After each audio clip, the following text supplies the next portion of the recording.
Hi, everybody. Welcome to yet another small business interview. Today, I have with me Aviva, co-founder and senior director of Kitchens for Good. Thanks for joining us today. Thanks for having me. This is really interesting. I was reading about Kitchens for Good, and why don't you tell us a little bit about it, the story behind it, how it all got started, and what you guys are all about. Yeah. So at Kitchens for Good, we work to tackle issues of food waste, hunger, and poverty. And when we got started, we originally saw this big gap between all of this food that's wasted, ends up going to the landfill for cosmetic reasons, while simultaneously 1 in 6 San Diegans are food insecure or hungry.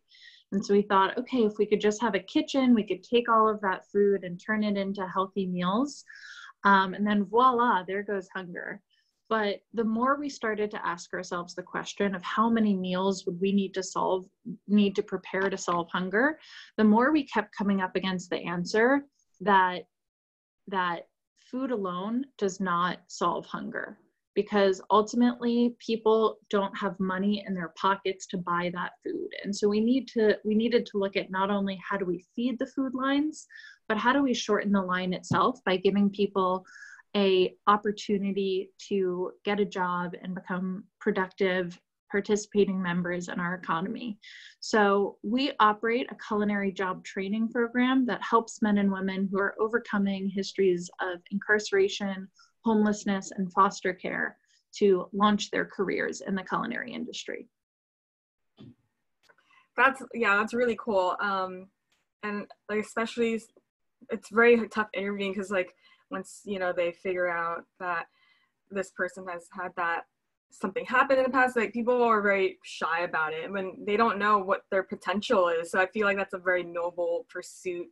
And you guys had a really cool, you guys have a really high percentage of employed graduates. I think it was like 80 or 81% that get a job and after that they get wage increases and they get promotions. And that's all within like a year to a year and a half. That's really awesome to hear. Are you guys still active right now? And are you guys, what effect has all the sheltering in place having on your business? Yeah, so when the pandemic hit, we knew that there was going to be a really increased need for food assistance in San Diego with so many people getting laid off work. So we worked to scale our existing hunger relief program. Prior to this, we had been preparing about 2,000 meals a week to distribute to food insecure San Diegans. And since the pandemic started, we've scaled that up to nearly 15,000 meals a week. And we're distributing those meals to the San Diego Food Bank and through a grab and go distribution at our kitchen. And we're also continuing to engage and support our culinary apprentices and our graduates, many of whom have been really deeply impacted and hit by this crisis, because so many of them are working in the restaurant and hotel industry and have lost their jobs. So we've been working to help support them, to connect them with resources and help prepare them to re-enter the workforce when things do begin to reopen. That's great. Are you guys, when you guys have these meals that you guys are prepping, is anyone welcome to show up? Can anyone just show up anytime, or do you guys have like certain hours? And yeah, so we do have a distribution at our kitchen a few days a week that anyone can visit. You don't need to sign up and you don't need to show any proof of income or ID. You can just pick up a bag of meals and food. And then we also partner with the San Diego Food Bank, and they distribute to over 500 agencies across San Diego. So our meals are also reaching people all over San Diego that way. Oh, wow, cool. Are the people you're helping right now, are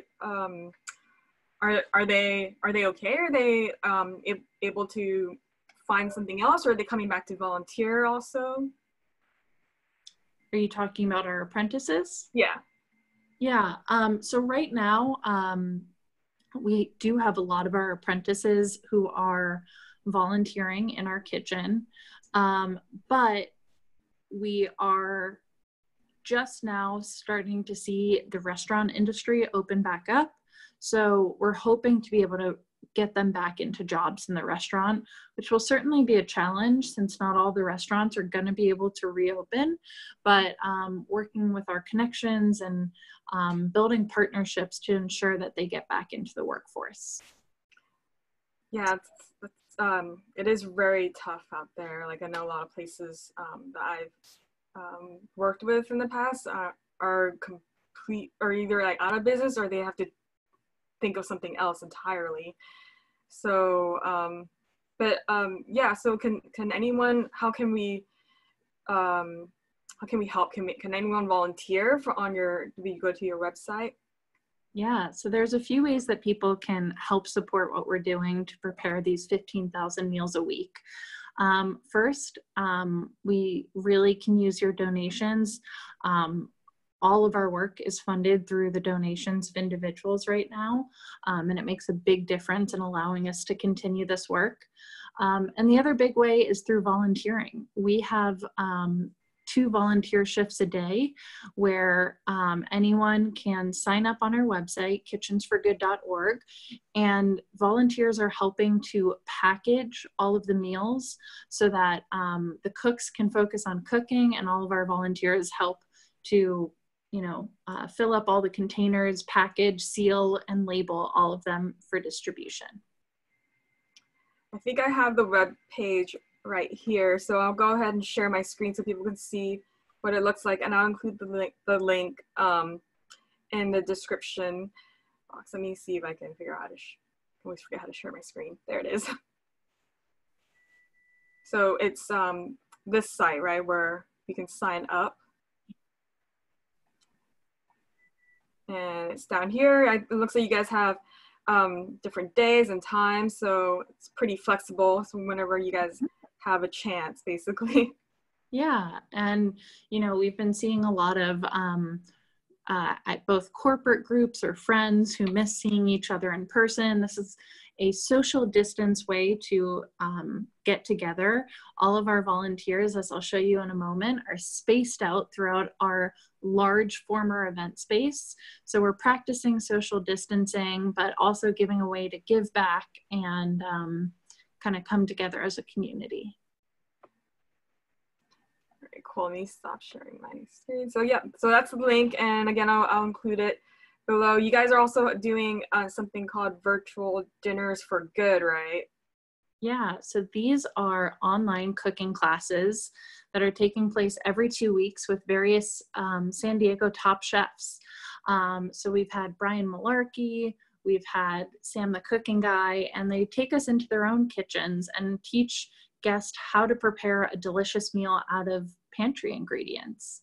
And so they're a fun way to kind of come together around the kitchen table and also to raise awareness and raise funds to support our hunger relief efforts. So here is the virtual dinners for good page. Yep. And you have your next one, looks like tomorrow, 5:30 to 6:30 p.m. Yes. And then we've got another one coming up 2 weeks after that with Chef Maeve of Sugar and Scribe and a former Bravo Top Chef contestant. Oh, cool. Yeah. So do you guys change out chefs, like kind of you rotate them, or do they come back for part 2, or just like a new person every time? So far, it's been a new chef every time. Cool. So let's say you can register down here. And I will include this link as well. Let me stop sharing. There we go. So yeah, so these like virtual dinners for good sessions, would you guys be recording them? Because I know you guys have a YouTube channel, maybe like, I don't know, or uploading new content on there. Yes, we do plan on uploading those to our YouTube channel pretty soon. So we will be adding some of the recordings. Very cool. You wanted to give us a tour of the place. All right, let's do it. I am going to be putting on my mask because we've got a very strict mask policy in the kitchen. So bear with me. All right. Is this okay? Yep. All right, just going through our very empty offices.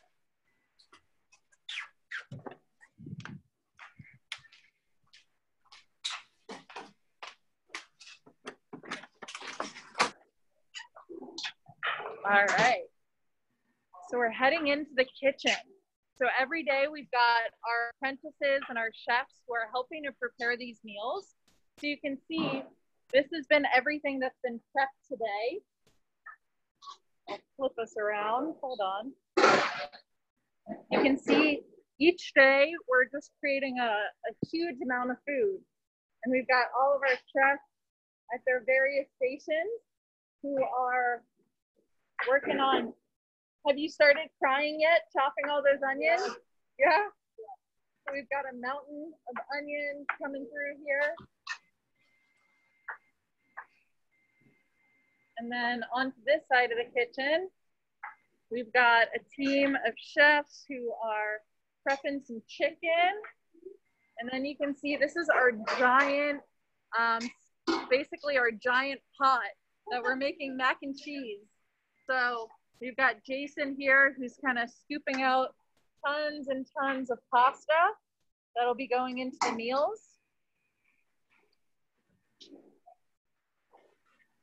And all of this is donated product that we get surplus from grocery stores and wholesalers.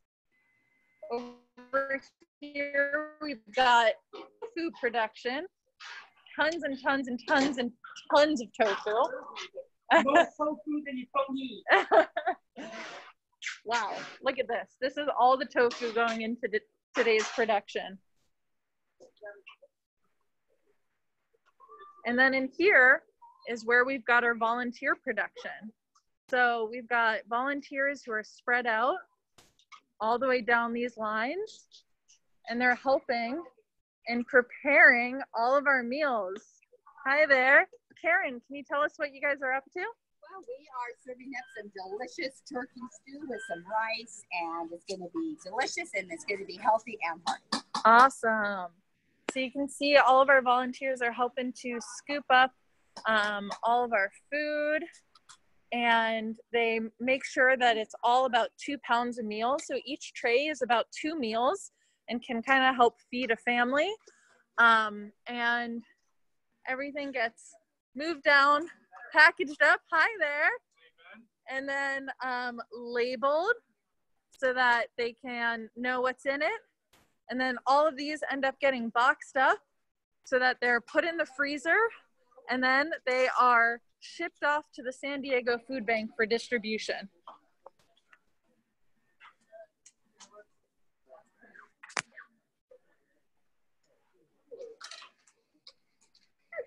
Any questions?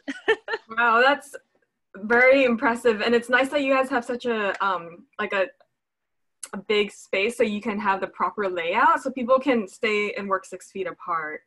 Exactly, exactly. So this event space used to be where we did our catering and events. We had a catering enterprise, but when that enterprise was no longer viable because Corona, we kind of pivoted to use this space that was formerly for large events to use it as a volunteer production space. So I'll show you kind of a zoomed out view of this really huge space and how we've really kind of taken over for our meal production. Yeah. Yeah. Yeah. No, it's a really great system that you guys have set up, and it looks like you're helping the community like a lot, like and it's so heartwarming to see. You guys have volunteers helping too, and yeah, I mean it's I wish I was down there, I can volunteer, but But no, it's really great, and that you've shifted everything over and made space for everything. When we try to go back to normal though, do you think there'll be any particularly lasting changes to the way that you do business? Would you still keep these up for a while, you think? Yeah, while things are starting to return to normal in some ways, and some people are going back to work, we really foresee that the lasting impacts of hunger are going to be, they're going to really last a long time in our community. Although people are going back to work, they've spent through all of their savings, they've racked up credit card debt, and when you're making tough choices between paying your bills or buying groceries, it's gonna be really challenging. So providing these meals to help people get by as the economy slowly bounces back is going to be really critical. So we foresee continuing meal production at this scale for at least through the end of 2020. Wow. Yeah, it will take a while to get back to normal. And, we have to work together as a community to get back to any sort of normal life. But no, thanks for showing us around the facility. Thanks for introducing us to some of the people there. Everyone seems super nice and friendly. So yeah, that's basically the questions I have for you for today.